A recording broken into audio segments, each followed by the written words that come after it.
Duke, stop it. You're getting all muddy. Duke! Duke!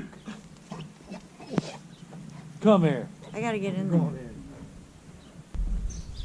Hello and welcome to the Gypsy and the Vanilla Gorillas channel.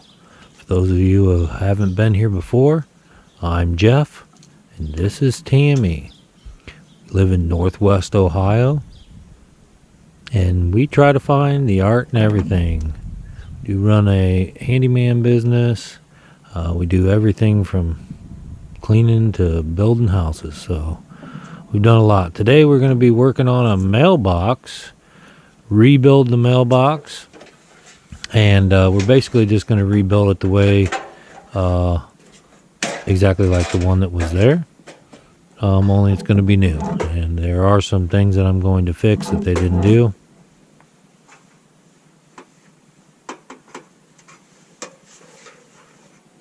The homeowner likes the design, so we're just going to make the mailbox look like the one that they had. So basically you need two 8-foot poles because you got 3 foot into the ground, and your mailbox should be about 41 inches off the ground, 41 to 49 inches. So right here I'm just kind of marking out so I can do little decorative cuts on the top so it's not just a square top. One thing to remember is measure your mailbox. See this door that comes down? You don't want your block that you're going to attach this mailbox to hit it, so you got to cut it just a little short of the full length of the bottom. So we measure that, and then we get a block marked out and cut, and we're just going to go ahead and cut some of all these pieces that we need, and then we'll start putting everything together. So right now we're cutting the base for the mailbox.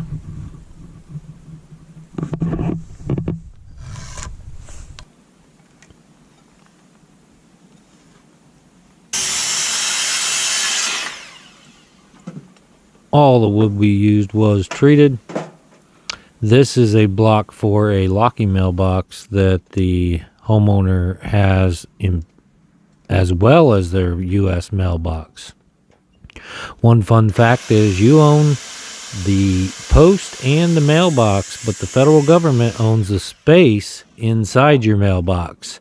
So if you're getting things dropped off from other people that's not coming through the mail, they are not allowed to put that into the mailbox. It has to go through the mail service. So she has a locking mailbox so people can drop off notes and things and not put them into the mailbox.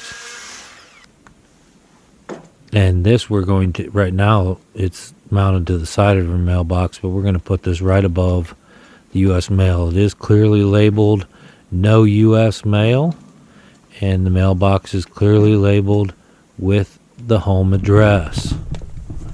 Now the U.S. Post Office does have requirements for your mailbox and your mailbox post, so make sure you follow the federal requirements. Now this is our cross member, and we're just setting everything up the way it's going to go. You can see how that 2x6 sticks out the bottom of that mailbox a little bit, and so we want to make sure that where we put this cross tie is exactly where we want it on this post. Now once we get everything marked out, we're going to kerf the main post and the cross post so that they lock together.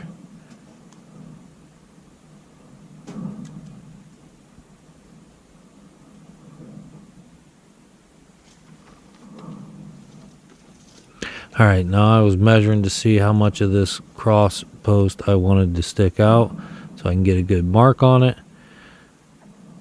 And it's okay that it sticks out past the back. We're going to put a little decorative end on it. It's just going to look nice, like an old lamp post.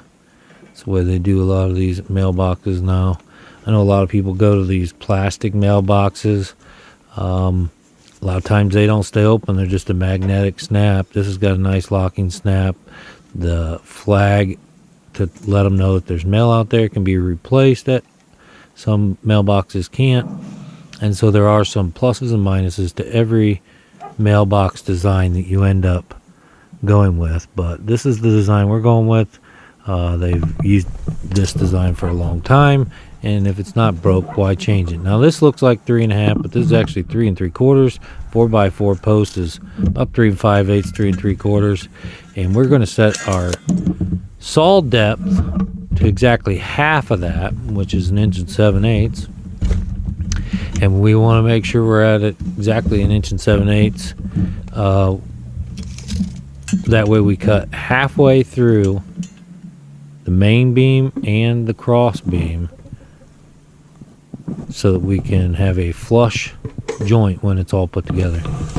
So now we're just going to kerf this, and kerfing is just making a bunch of cut lines across here so that we can knock out this section of the wood. And we're going to do it to this cross tie too. So here we are. The main thing to remember when you're cutting these curves, you have that saw depth cut or set. So you want to make sure your saw plate stays flush to your working surface. That way your cuts aren't different depths. It's going to make it easier when you're cleaning it up.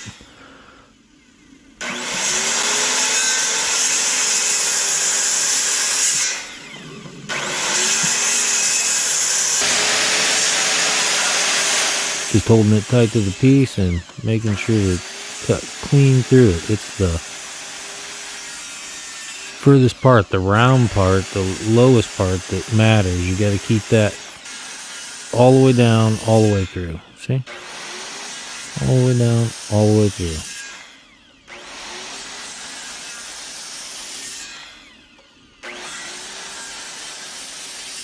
It's a simple but somewhat tedious process. Now one thing I do is I always make my outside cuts first, and then I cut all my field cuts. That way 2 outside cuts are perfectly and carefully cutting the outside. Then I'll go to the other side, and then I'll do all my field cuts.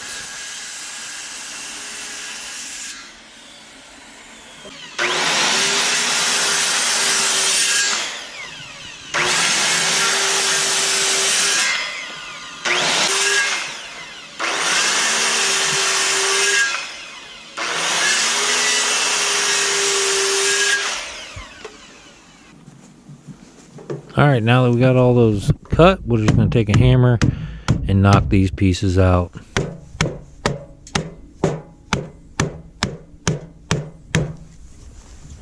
Just takes a swift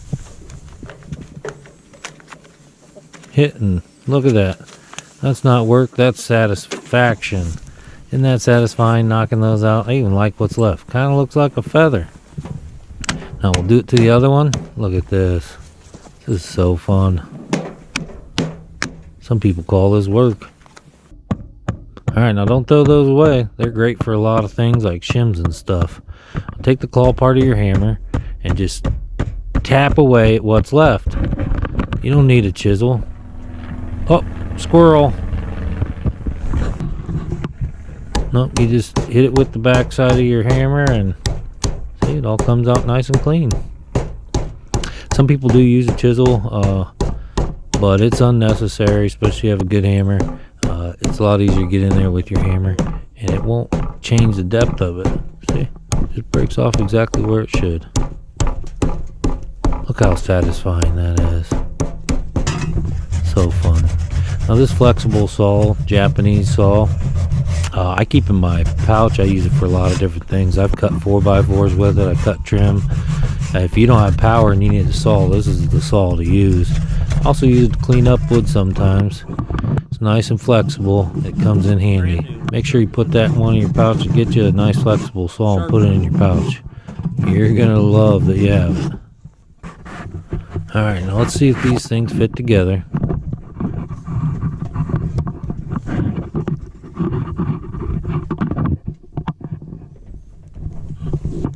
Oh, fitting a little snug. So I'm going to mark it with my pencil to see where it needs cut. Take it back apart. Yep, just needs shade on the far side. Alright. There we go. Nice and back together, and it fits tight, but I won't pound this down yet. I got a few more things to do, and I do want to glue it. The point of glue is water's not going to really hurt this, but if water gets in there and then freezes, it'll start separating that that mechanical fastener, that mechanical joint that we made, and push it apart, even with fasteners. So that's why we glue it. It would probably stay, if it stayed dry, it'd probably stay together without fasteners or anything. But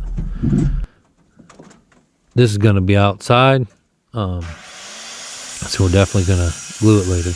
Now on this cross member, we're cutting these 45s with a skill saw, and the skill saw doesn't cut all the way through a 4x4, and sometimes when you flip it over, it's hard or difficult to make a nice clean cut. So I'm going to show you a tip that I do so that you can have a nice clean cut when you're using a skill saw for a 45. So you cut your first cut that you've marked, then you mark both sides of your cut up each side of the 4x4. Just take your speed square and mark both sides of the cut. See how I did it there? Now on this side, I'm going to do the exact same thing, both sides of the cut. Don't try to guess center or anything. And then tie those two marks together, and you'll know right down where to run your saw and come out with a nice clean cut. All right, let's get this thing apart, and we'll get it glued up, and then we'll start putting all this stuff together.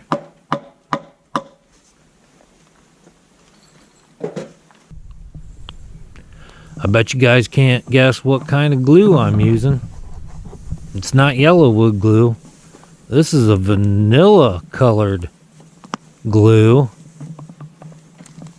Go ahead and put in the comments what you think the brand name is. Now when you glue, you want to make sure and get 100% coverage. You don't want any gaps or anything. We are trying to keep the water out. And I just end up using a little scrap piece of wood.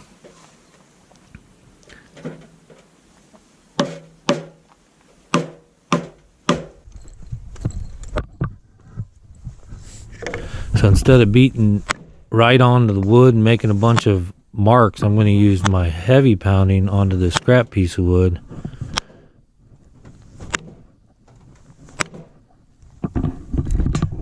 And then I'll finish it off just tapping it in.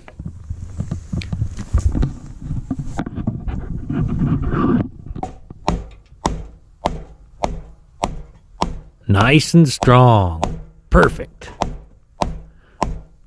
This ought to last a while.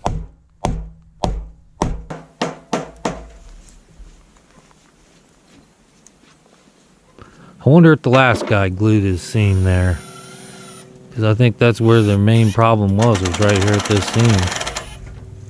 And I think they built it about like this, but it kind of rotted out there. I don't think they used glue. Oh, squirrel. I think that glue will make this mailbox post probably last a lot longer. And the fact that we built a snow block. They didn't have a snow block before, and they are out in the country. And those snowplows come down through here, and they knock these mailboxes. I mean, you go driving around, most of the mailboxes are destroyed. I think that's why a lot of people went to the plastic mailboxes. They thought that was a little stronger, and they seem to bounce back, but they don't stay closed all the time. Sometimes you'll come home and they'll be completely wide open. So we did build a snow block here. I'm putting the block on to accept the mailbox. I did leave a little gap in the back because of the metal that comes down, and you can see here the mailbox fits on there, and we did test it. The lid opens beautifully. Now from the ground level here, 3 foot underground, to your mailbox should be 41 to 49 inches. The existing one that we're fixing, see, it's been repaired numerous times. It's all screwed up.